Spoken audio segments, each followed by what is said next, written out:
Hello दोस्तों, स्वागत है हमारे YouTube चैनल में आपका। हमने प्रीवियस वीडियो में जो पार्ट 1 चैप्टर था भोजन एवं मानव स्वास्थ्य उसका अध्ययन किया था, जो कि बायोलॉजी का चैप्टर था। आज हम बायोलॉजी का चैप्टर है थर्ड आनुवंशिकी, उसका अध्ययन करते हैं।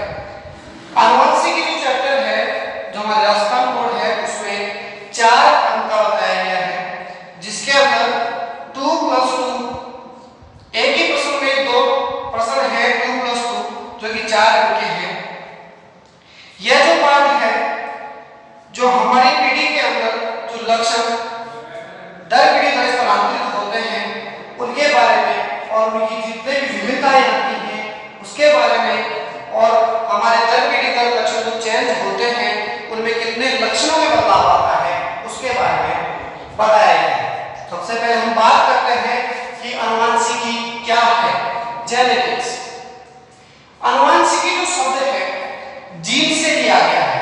आनुवंशिकी शब्द की उत्पत्ति जीन से हुई है, और इस शब्द की उत्पत्ति को सर्वप्रथम जिसका श्रेय दिया जाता है वो है बेडसन। इस शब्द की उत्पत्ति का श्रेय सर्वप्रथम बेडसन को दिया जाता है।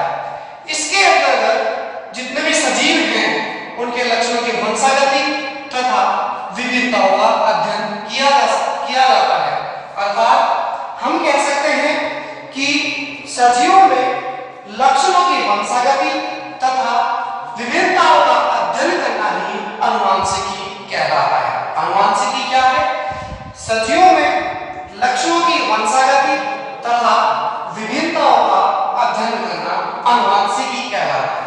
आनुवंशिकी शब्द को सर्वप्रथम बेडसन के द्वारा दिया है। इसके बाद दूसरी परिभाषा है आनुवंशिक लक्षण।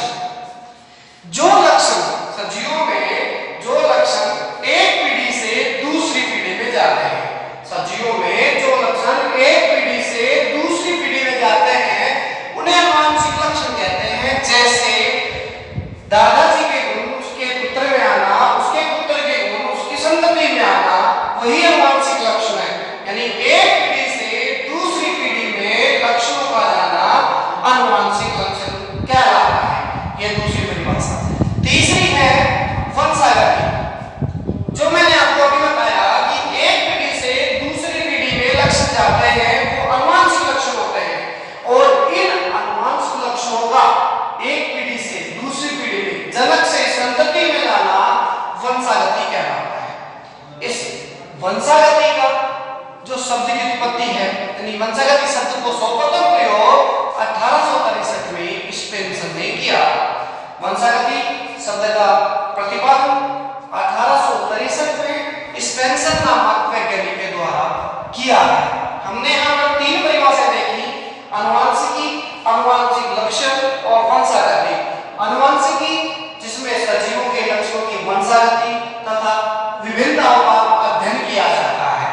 दूसरी आनुवंशिक लक्षण, जो लक्षण एक पीढ़ी से दूसरी पीढ़ी में जाते हैं, और आनुवंशिक लक्षणों का एक पीढ़ी से दूसरी पीढ़ी में जाना, दर पीढ़ी का संचरण होना वंशागति कहलाता है, जिस शब्द की उत्पत्ति 1863 में स्पेंसर नामक वैज्ञानिक के द्वारा दी गई थी। अब चलते हैं कि इन्होंने जो लक्षण एक पीढ़ी से दूसरी पीढ़ी में जा रहे थे, तो सबसे पहले जो वैज्ञानिक थे वो कौन थे जिन्होंने इस जेनेटिक्स का अध्ययन किया था? तो सबसे पहले हम बात करते हैं मेंडलवाद। मेंडलवाद क्या है, इस शब्द को किसने दिया था और इसके अंदर क्या क्या अध्ययन कर सकते हैं? मेंडलवाद जो आनुवंशिकी है, इसमें सजीवों के लक्षणों की वंशागति का अध्ययन किया जाता है। उसके अंतर्गत एक वैज्ञानिक है जिनका पूरा नाम ग्रेगर जॉन मेंडल, जिन्हें आनुवंशिकी के जनक कहा जाता है। ग्रेगर जॉन मेंडल आनुवंशिकी के जनक हैं, जिन्होंने 7 वर्ष तक उद्यान मटर के पौधे पर अपना प्रयोग किया। मेंडल ने, जो ग्रेगर जॉन मेंडल है, उन्होंने 7 वर्ष तक उद्यान मटर के पौधे पर अपना प्रयोग किया था, और प्रयोग के आधार पर जितने भी गुण निकले थे उन्होंने अपनी एक जो किताब है ब्रूम सोसाइटी ऑफ नेचुरल हिस्ट्री में शोध पत्र के रूप में प्रकाशित किया। हम बात कर रहे हैं मेंडलवाद की। तो मेंडलवाद मतलब जो ग्रेगर जोन मेंडल है, इन्होंने 7 वर्ष तक उद्यान मटर के पौधे पर अपना प्रयोग किया। तो उन्होंने एक इन प्रयोगों का जो सांख्यिकी विश्लेषण था वह ब्रून सोसाइटी ऑफ नेचुरल हिस्ट्री में लिखा, और इसके आधार पर, इन प्रयोगों के आधार पर, 7 वर्ष के जो प्रयोग थे इनके आधार पर इन्होंने 3 नियमों को प्रतिपादित किया, और इन 3 नियमों को प्रतिपादित करने के क्रम में ही इन्हें आनुवंशिकी का जनक यानी मेंडलवाद कहते हैं। तो मेंडलवाद क्या है? आनुवंशिकी का जनक ग्रेगर जोन मेंडल को कहा जाता है, क्योंकि इन्होंने 7 वर्ष तक उद्यान मटर के पौधे पर अपना प्रयोग किया और उनको 1864 में ब्रून सोसाइटी ऑफ नेचुरल हिस्ट्री के शोध पत्र के रूप में प्रकाशित किया। इन्होंने क्या किया, जितने भी नियम थे वंशागत के, उनके कारण से इनको मेंडलवाद कहा जाने लगा। अब बात करें कि इन्होंने मेंडलवाद कहा जाने लगा तो इनके ऐसे क्या-क्या गुण थे जिनकी वजह से ये सफलता पर पहुंच पाए।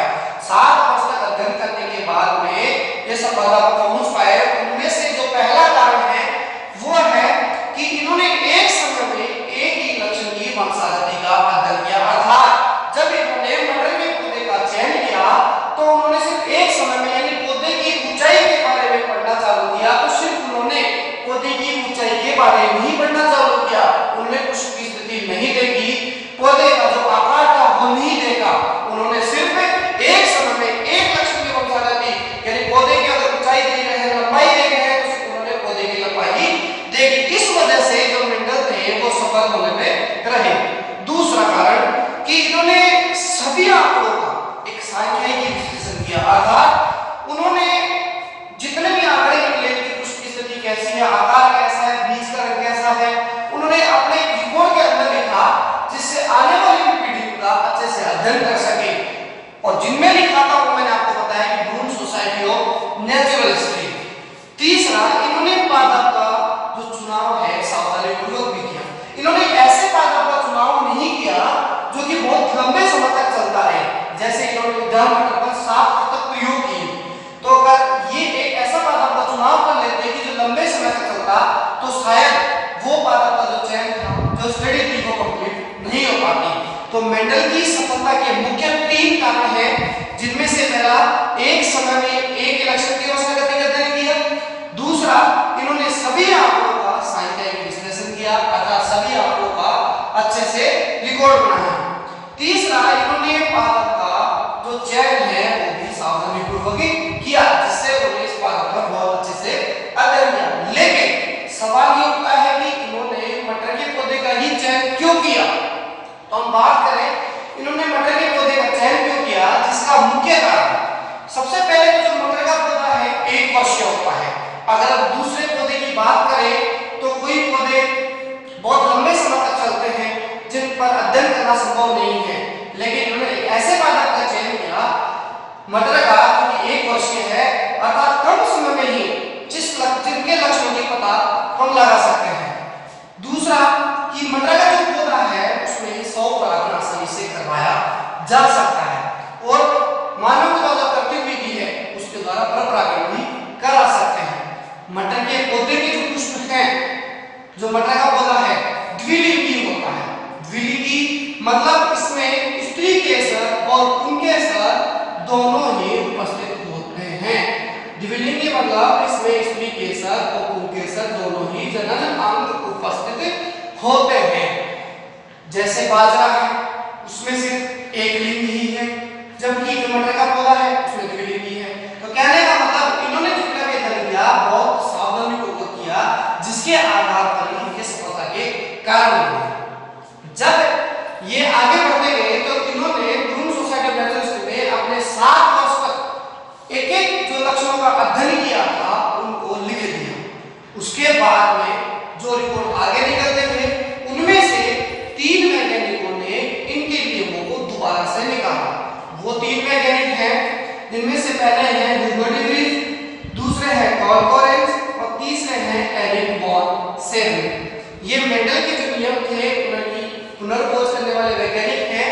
पहले हैं ह्यूगो डी व्रीज, दूसरे हैं कार्ल कोरेंज और तीसरे हैं एरिक वॉन शेरमैन। तो आज हमने क्या देखा, जो अनुवांशिकी है वो क्या है। अनुवांशिकी सजीवों के लक्षणों की वंशागति तथा उनमें विभिन्नताओं का अध्ययन करती है। जीव विज्ञान की एक शाखा है जिसका जो नाम है सबसे पहले बेटसन के द्वारा दिया गया। अनुवांशिक लक्षण, जो लक्षण एक पीढ़ी से दूसरी पीढ़ी में जाते हैं। वंशागति, अनुवांशिक लक्षणों का एक पीढ़ी से दूसरी पीढ़ी में जाना वंशागति। इस शब्द का सर्वप्रथम प्रतिपादन स्पेंसर के द्वारा किया गया। बात करते हैं मेंडलवाद। मेंडलवाद जो है, क्रिकेट जो मेंडल को इसका श्रेय दिया जाता है। ये मेंडलवाद जो है उसमें इन्होंने 7 वर्ष तक उद्यान मटर के पौधे पर अपना प्रयोग किया था और उन प्रयोगों को एक किताब में शोध पत्र के रूप में प्रकाशित किया और उन्होंने उसके आधार पर 3 नियम निकाले जिसके कारण से इन्हें मेंडलवाद कहा जाता है। और उसके बाद में मेंडल की जो सफलता के कारण थे वो 3 हैं। एक समय में एक लक्षण की वंशागति का अध्ययन, सभी आंकड़ों का सांख्यिकी विश्लेषण और पादप का सावधानीपूर्वक